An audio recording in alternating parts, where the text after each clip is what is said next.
구독, 좋아요, 댓글, 알람 설정은 영상을 제작하는 데 큰 힘이 됩니다. 추운 겨울이 되면 우리 몸에 변화가 생깁니다. 물론 일상생활하는 정도로는 차이가 작지만 격한 운동을 할 때는 그 차이를 더 크게 느끼게 됩니다. 변화는 다음과 같은 것들입니다. 혈관 수축으로 혈액순환이 덜 됩니다. 고혈압인 사람들은 특히 주의해야 합니다. 근육이 수축하여 근육의 운동량도 떨어집니다. 이로 인해 무리하면 근육 손상이 일어나기도 합니다. 폐활량이 줄어듭니다. 에너지 소모가 높아집니다. 겨울철에는 특히 혈액순환량이 줄어들어 세포에 영양분을 공급하는 혈액 공급도 저하되고 관절과 인대가 경직되면서 관절 통증이 발생하기도 하며 부상 위험도 커집니다.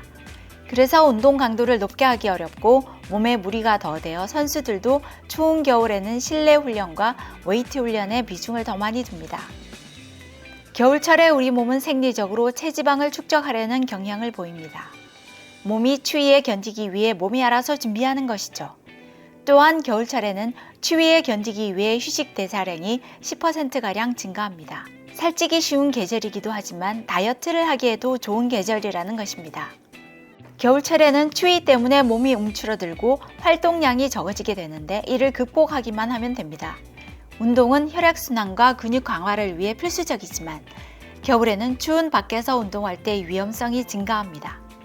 추위에 갑자기 노출되면 혈관이 수축하는 등 자율신경계가 위협을 받아 혈압이 갑자기 상승하면서 뇌졸중, 협심증, 심근경색 등이 올 수 있습니다. 고혈압이나 심장질환이 있는 사람들은 실외에서 운동하는 것에 특히 유의해야 합니다. 당뇨 환자도 에너지 소모가 더 많은 계절이어서 더 유의해야 합니다. 이런 위험을 줄이기 위해 겨울철에 밖에서 운동할 때 좀 더 주의해야 할 것이 있습니다. 준비 운동은 평소보다 2배 더 많이 합니다. 실내에서 5에서 10분간의 스트레칭과 가벼운 움직임 등으로 근육을 풀어줍니다. 겨울철 새벽 운동은 하지 않습니다.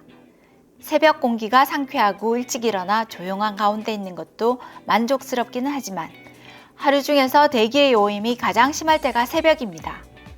운동 시간은 오전 10시에서 오후 2시 정도가 좋습니다. 직장인들은 저녁에 하는 것이 좋겠지요. 실내 운동이라면 아침도 괜찮습니다. 마스크를 쓰고 할 수 있는 정도의 가벼운 운동은 새벽의 공기 오염에 대비가 될 것입니다. 마스크를 쓴다면 새벽 운동의 맹점이 보완이 됩니다. 충분히 보온이 되는 복장을 합니다. 겨울에는 외부로 노출된 얼굴과 머리가 체온 손실의 50%를 차지합니다. 밖에 나갈 때는 마스크 또는 버프, 모자, 장갑 등을 반드시 착용합니다. 머리, 손, 발의 보온에 특히 신경 써야 합니다. 옷은 얇은 옷을 여러 개 입고 땀이 많이 나서 식으면 체온이 급격히 떨어지므로 방수, 투습이 되는 옷을 입습니다. 상의는 서너 개의 옷을 겹쳐 입는 것이 좋습니다. 가장 안쪽에는 성기게 짜여진 기능성 티셔츠를 입습니다. 그래야 공기층을 형성하고 땀 배출이 잘 됩니다. 그 위에 보온을 위한 옷을 입습니다. 역시 운동 기능성 소재의 옷을 입습니다. 하나로 충분하지 않다면 비교적 얇은 옷을 하나 더 입습니다. 마지막으로 바람막이용 옷을 입습니다. 바람막이 옷도 기능성이어야 합니다. 우비처럼 수증기와 공기까지 막는 재질이면 땀이 차서 나중에 매우 불편하게 됩니다. 그리고 휴식할 때 춥지 않으면 바람막이 옷은 잠시 벗어 땀 배출이 잘 되게 합니다. 여럿이 함께 탑니다. 힘이 덜 들고 위험이 줄어들며 사고 시 도움을 주고받을 수 있고 심리적으로도 편하고 추위도 덜 느낍니다. 바람의 방향을 확인합니다. 출발할 때 바람이 분다면 바람이 불어오는 방향으로 가면 힘이 빠진 돌아올 때 편안합니다. 또는 바람을 등지고 달린 후 대중교통을 이용해 돌아오는 것도 방법입니다. 오전과 오후 바람의 방향이 바뀔 수 있습니다. 길이 얼어 있는지 확인합니다.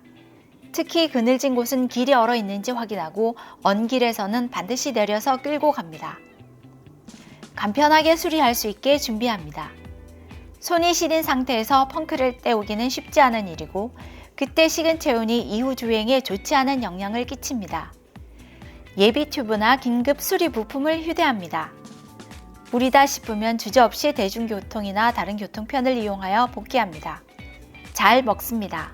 물을 충분히 마셔야 하고 카페인이 있는 커피나 녹차를 마시는 것은 피하는 것이 좋습니다. 카페인은 이뇨 작용을 촉진해 밖에서 오랜 시간 운동할 때 번거로울 수 있습니다. 다만 카페인이 지방의 연소를 촉진한다 하니 다이어트가 목적인 이들은 활용할 수도 있습니다. 수분 섭취뿐만 아니라 운동 전이나 중간에는 부드러운 음식으로 영양분을 충분히 공급해 주는 것이 좋습니다. 음료는 따뜻한 것을 마시는 것이 좋습니다. 과격한 운동은 하지 않습니다. 저중강도의 운동을 꾸준히 하는 것이 좋습니다. 굳이 과격한 운동을 하려면 충분히 몸이 데워진 후에 짧은 시간 동안 하는 것이 좋습니다. 자전거의 경우 귀가하는 길에 강하게 타는 것이 좋습니다. 집에서 멀어질 때 땀나게 타면 그 상태로 외부에 오래 노출이 되고 체온이 떨어져 몸 상태가 나빠질 수 있습니다. 마무리 운동도 반드시 합니다. 준비 운동의 강도로 5에서 10분 정도 합니다. 가벼운 마무리 운동으로 몸에 쌓인 피로 물질을 더 빨리 제거할 수 있습니다. 입을 막고 코로만 편안하게 숨을 쉴 수 있을 때까지 마무리 운동을 합니다. 다시 돌아온 겨울. 설레입니다.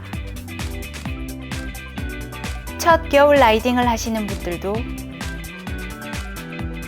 겨울 라이딩을 다시 맞이하는 분들도 모두 만족하시길 바랍니다. 라이딩에 계절이 있겠습니까? 안전하고 즐거운 겨울 라이딩이 되시길 바랍니다.